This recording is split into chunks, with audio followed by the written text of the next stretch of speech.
Ingrid Escamilla, 25 primaveras. Su padre le dio escuela, era como un dios para ella. Creció con sus hermanas allá en Necaxa, Puebla, y el que le quitó la vida nació en esa misma tierra. Eric Francisco Robledo, 46 años, divorciado hace algún tiempo, ingeniero civil, respetado por su pueblo. Nadie sabía que llevaba el diablo adentro. Según vecinos gritaban de vez en cuando, todas las parejas gritan, no había de qué preocuparnos. Una noche la pelea no fue lo acostumbrado, los gritos como el alcohol tienden a subir de grado. Se transformó, ella lo reconoció, era el mismo de hace años, el del primer empujón, pero esta vez la mató, la degolló y la destolló. Hay más detalles, no voy a hablar de eso yo. Es la historia de un hombre normal, que no era un asesino serial, no. Es la historia de un hombre normal. No era un monstruo que planeara matar, no. Es la historia de un hombre normal.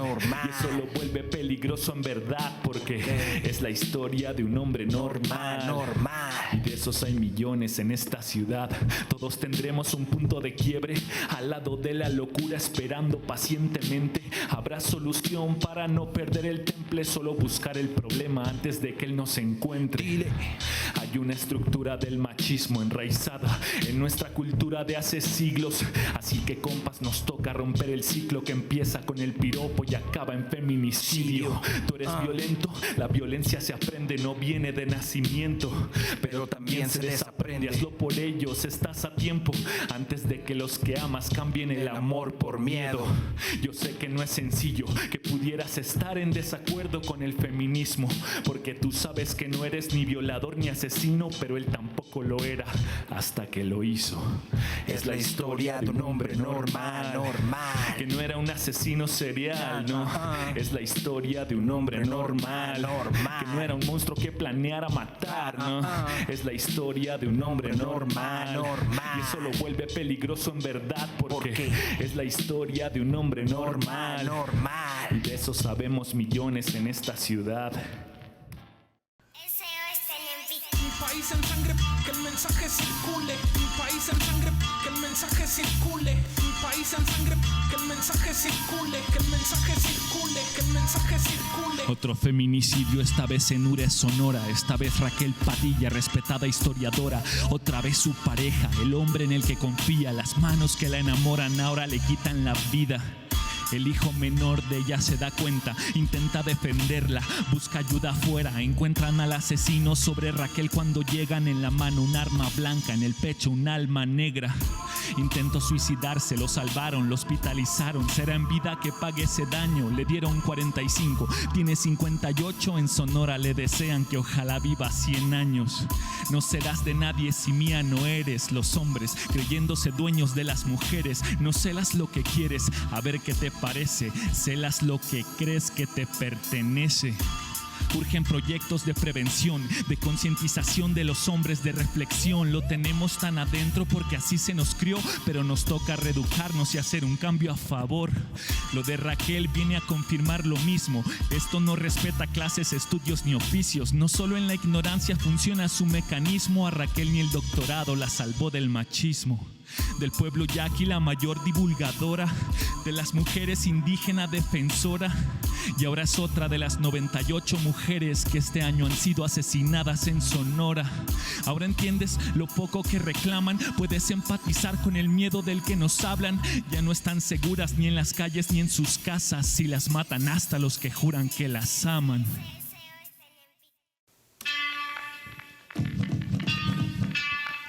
Ajá. S.O.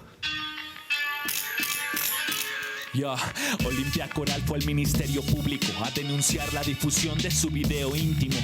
Lo vieron frente a ella, del primero al último, y le dijeron que ese no era un delito legítimo. Revictimizada quedó al margen, con pena de salir por lo que habían hecho a su imagen, hasta que su madre la llenó de coraje. Y hoy tenemos ley Olimpia con el primero en la cárcel. Compartir la intimidad es un derecho sexual, compartirla sin permiso es criminal. Hazlo y lo próximo que vas a ventilar es una celda para 4 en un reclusorio penal.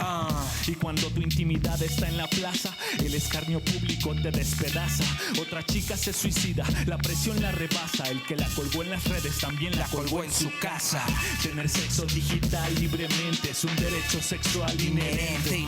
Pero recibir un pack y compartirlo con más gente ya te hace una basura, ahora te hace un delincuente. Tener sexo digital libremente es un derecho sexual inherente. Pero recibir un pack y compartirlo con más gente ya te hace una basura, ahora te hace un delincuente. Esta ley protege lo privado. Podrían pasar hasta 6 años en el tambo. Faltan estados, pero sigue avanzando. Ahora sí que el miedo está cambiando de bando. Entre tanto chantaje y tanta furia, tanta amenaza y tanta envidia, tanta basura que no reciclan. Ahora la ley Olimpia. Cuando un video sexual se asoma, la gente no perdona. Le pasó por calentona, pero confió en otra persona. No hay que culpar al que confía, hay que culpar al que traiciona. No es para que dejes de hacerlo. El sexo digital no es ni malo ni feo, pero por las dudas, según veo, cuando mandes una foto, adjúntale este video. Oye, tener sexo digital libremente es un derecho sexual inherente. Pero recibir un pack y compartirlo con más gente ya te hace una basura, ahora te hace un delincuente. Tener sexo digital libremente es un derecho sexual inherente. Pero recibir un pack y compartirlo con más gente ya te hace una basura, ahora te hace un delincuente. Es muy importante hacer pedagogía pública del feminismo y del movimiento feminista. Decías, Danger, que a veces hablamos con términos que a la mayoría de los hombres les resultan incomprensibles. Sí, yo lo veo mucho con mis compas. A pesar de estar acá en el DF y tener otros círculos nuevos, sigo teniendo mucho contacto con mi gente del barrio y ellos no entienden, por ejemplo, las cosas que se dijeron en este programa, muchas de las que se dijeron, porque estamos usando muchas, ¿qué será? Un lenguaje un poquito avanzado, técnico, académico. Patriarcado, sistema político. Terminologías complicadas, ajá, sí. Y por eso creo que es importante esta pedagogía pública de decir, de saber llevar el mensaje. Parte creo que de saber llevar el mensaje es saber a quién quieres dirigírselo, pues, ¿no? Sí, por eso ya las piezas de buena fe las toman sin dar crédito. Ciro Gómez Leiva, ahí se le fue. Creo que no fue de mala fe, quién sabe. Pero los ha tomado Al Jazeera, los han tomado periódicos populares. Creo que en ese sentido muchas cosas han funcionado. Están sonando en espacios en los que no había sonado ese mensaje. Ajá. Porque es rap. Sí. Esa es la importancia de la herramienta de lo que hacemos, pues, creo. Estefanía, todos los hombres deberíamos considerarnos y analizarnos como violadores o asesinos potenciales, como un poco como decía Danger en el primero de estos raps. Sí, y eso me parece de las cosas más rescatables del primer rap, que es el de Ingrid Escamilla, porque me recuerda un poco al asesino de Catepec, ¿no? Que era el monstruo de Catepec. El monstruo de Catepec. Entonces, la gente que asesina de esa forma es monstruo, ¿no? Está enfermo, es serial, como tú lo decías. Las drogas. O las drogas, o el alcohol, que por supuesto el alcohol sí juega un factor muy importante, que también lo mencionabas, para exacerbar la violencia en el hogar. Pero es verdad que justo el sistema que hace a los hombres impunes hace que cualquiera sea un violador en potencia, o sea un asesino en potencia, o sea un criminal en potencia, o sea todas estas cosas. Porque estructuralmente tiene la posibilidad de hacerlo. Porque puede. Y no solo lo digo yo, ni estamos diciendo que el patriarcado se los permite, sino porque las cifras nos lo dicen. ¿Cuál es la estadística de impunidad? Solo 1% de los crímenes sexuales se investigan. Increíble. 1%. Es muy complicado. Sí. Y feminicidios, estamos viendo ahí, hay un mapa muy complejo, todavía no tenemos un número muy claro. Pero de los delitos, de las denuncias de crimen sexual, 1%. Eso te habla de un sistema que lo que hace es privilegiar a los hombres, porque claro que es un sistema judicial que está diseñado para ustedes, en ese sentido. Y eso es lo que yo rescataría de esto, porque el morbo que trae el caso de Ingrid Escamilla, con el caso del monstruo de Catepec y con muchos otros casos es... Claro, es que un hombre puede matar y violar a alguien, pero desollarla ya es too much, ¿no? Desollarla ya fue. Claro, o sea, como si la noticia fuera esa y no que acabó con la vida de su pareja. Y las fotos y todo. Sí, una especie de porno del feminicidio se hizo. Hay periodistas que están denunciando que las fotos de Ingrid Escamilla ya se encuentran en espacios en los que los hombres se dedican a eso. Una que trabaja en Capital 21 me lo decía, de hecho hizo un programa al respecto. ¿Es el morbo el que motiva a que otros hombres incluso se hayan reído y hayan hecho memes de este caso? De los memes inadmisibles. Y Facebook ahí sí no decía nada. Cuando censuran otro tipo de contenido, pero esos memes que traían, o sea, comparaciones que banalizaban el crimen tremendamente, los dejaron circular. Sí, esta frase feminista de que todos los hombres somos asesinos o violadores potenciales causa mucha irritación en los hombres, ¿no? En los hombres en general. Yo he visto a los hombres sentirse amenazados y acusados por esta frase y no entenderlo, ¿no? Por eso muchos de quienes se sienten bien con su conciencia dicen, ¿pero yo qué? ¿No? Exacto. Por eso creo que la frase clave del final es tan importante, ¿no? O sea, este hombre tampoco era un asesino ni un violador hasta que lo hizo, ¿no? Y eso abre la posibilidad de que tú no eres, ¿no? Pero podrías serlo, pues. Y yo diría algo clave en lo que decías de hacer esta referencia, que ella lo reconoció porque fue el primero que lo empujó. Claro. Siempre están preguntando, bueno, es que ¿cómo erradicamos el feminismo? Y el primer paso en el tema es la prevención. Y la prevención no se hace en el feminicidio. Y el primer paso es la prevención, y la prevención tiene que ver con la primera denuncia. La primera vez en la que tú denuncias a alguien que ya fue violento contigo, porque la violencia va escalando y va escalando. Y si esa persona no se queda con su pareja, va con otra y vuelve a hacer lo mismo, y es un círculo de violencia. Eso, reconocer desde el primer momento y hablarlo como tú lo hacías en el rap, de eso no está bien, esto es violencia, y haces, yo creo que un salto muy importante entre el que la asesinó y la desolló y el que la empujó por primera vez. Yo tenía un tema, porque tú me mandaste, Danger me mandó el audio antes y me dijo, oye, chécale acá, me gustaría que vieras el tema, que me pareció un gesto muy importante. Yo tenía un tema con nombrar que la había desollado y que la había degollado y estas cosas, porque me sonaba a mí muy violento, pero dije, claro, es que si no nos nombramos así, sería maquillar una cosa que pasó y que está en fotos, pero que si está en fotos igual no lo podemos decir. Y sería hacer lo contrario que hicieron las primeras planas de otros periódicos, que fue llamarle crimen pasional y hacer un juego de palabras o una suerte de victimización hacia la víctima, ¿no? Y es muy importante el papel que tiene, me quedé pensando, en la impunidad. Es muy importante el papel del movimiento feminista. Me decías, solo 1% se investiga de los crímenes sexuales. Mi primera hipótesis, si me tuviera que acercar al problema como investigador, sería que ese 1% se explica por el movimiento feminista.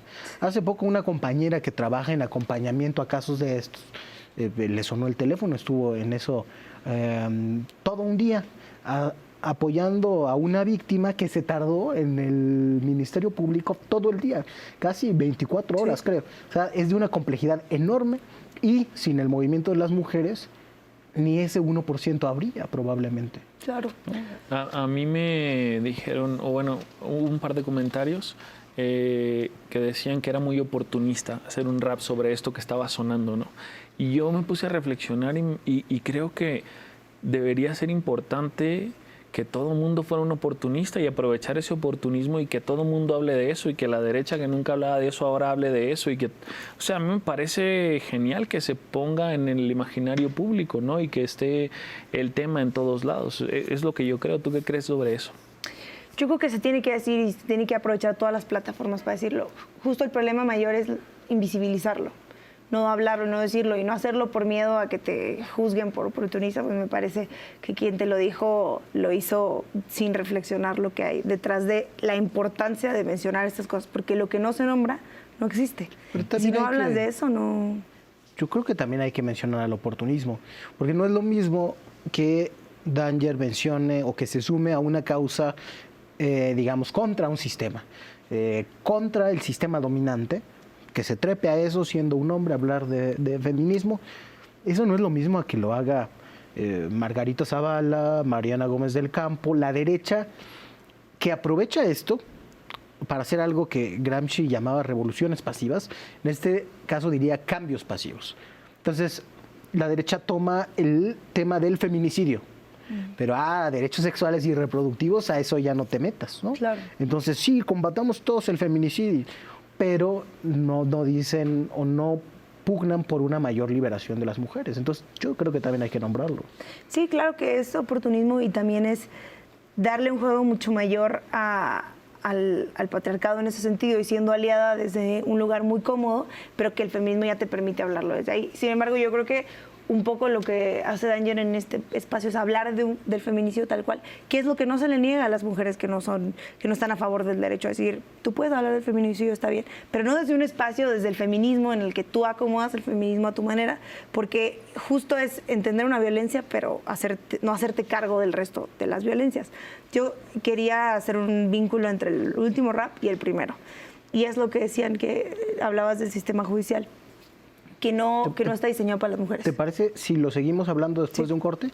Estefanía, nos comentabas que hay un vínculo posible que querías hacer entre el primero y el último de los raps sobre violencias contra las mujeres. El primero y el último atravesando como por el del medio, justo porque creo que si los hubiéramos acomodado en un orden un poco distinto, poniendo el último al principio, hubiera quedado justo la línea de la persecución y de cómo las mujeres abordamos el tema, o las feministas abordamos el tema de la violencia de género, ¿no? Pasando del asesinato en el hogar y la violencia hasta la búsqueda de un sistema judicial que nombre este tipo de violencias y que castigue, entre comillas.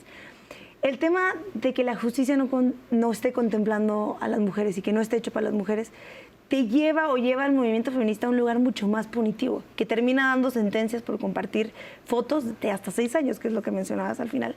Yo no sé, Gibran, en particular, lo voy a decir personalmente y también lo comparten otras compañeras, si la visión punitivista de las cosas es la solución y si caminar a un espacio punitivista es lo que va a resolver el problema.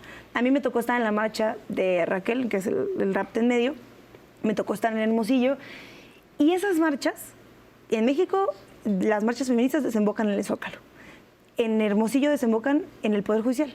Y ahí es donde se exige, y ahí es donde se nombra, y ahí es donde le gritas a los jueces y pones cartas y rayas el piso y para que quede la marca de que algo no están haciendo. Porque en otros espacios, en otros lugares lo que más molesta es que no se pueda castigar, que tarden en investigar y que dejen feminicidas sueltos. Sí, es un gran problema. Pero si queremos abordar todo el tema del feminismo desde un espacio punitista, pensando que la ley te va a dar toda la libertad y que la ley va a solucionar un problema patriarcal, creo yo que lo estamos haciendo mal. Lo estamos reduciendo a una cosa que se queda en ley muerta y que no pasa nada, y que además el espacio penal lo que pasa y lo que hace con las mujeres al final es volverlas a revictimizar, que nosotras somos las que más sufrimos la prisión preventiva, las altas penas. O sea, creo que no sé si yo estoy... No quiero decir que no estoy de acuerdo con la ley Olimpia, pero creo que la ley Olimpia viene del Me Too. Y el Me Too tiene una cosa de señalar sin verificar la información, porque claro que llega un punto en el que ya hay mucho descontento y estás muy enojada, y entonces, hermana, yo te creo. Y yo te creo ciegamente, y yo te creo y no pasa nada, sin tomar en cuenta cosas que el feminismo ya hicieron, que es, si hay más de una denuncia, si lo ha hecho constantemente, cosas que te pueden dar cuenta de lo que ha pasado con eso. Yo creo que hay muchos compañeros a los que no solo les han inventado tweets y que han nombrado que han sido acosadores o estas cosas, pero que el mismo oportunismo que tú mencionabas hace rato hace uso de eso. Y pasa con los movimientos sociales. Parece que el patriarcado empezó a utilizar, y volviendo a lo primero que decías, terminologías que nosotras mismas inventamos para culparnos a nosotras de no ser sororas, pero también para infiltrarse en el movimiento dentro y afectar personas desde el uso político, porque a muchos se lo han hecho con una manera de desarticular su participación política, ¿no? Yo diría que juntando estos 3 raps, haces mención muy clara de cómo funciona la violencia desde el hogar y cómo se puede o cómo se intenta componer desde un espacio mucho más jurídico, ¿no? O más legal, que es a lo que queremos llegar en muchos espacios, pero que creo yo no es suficiente.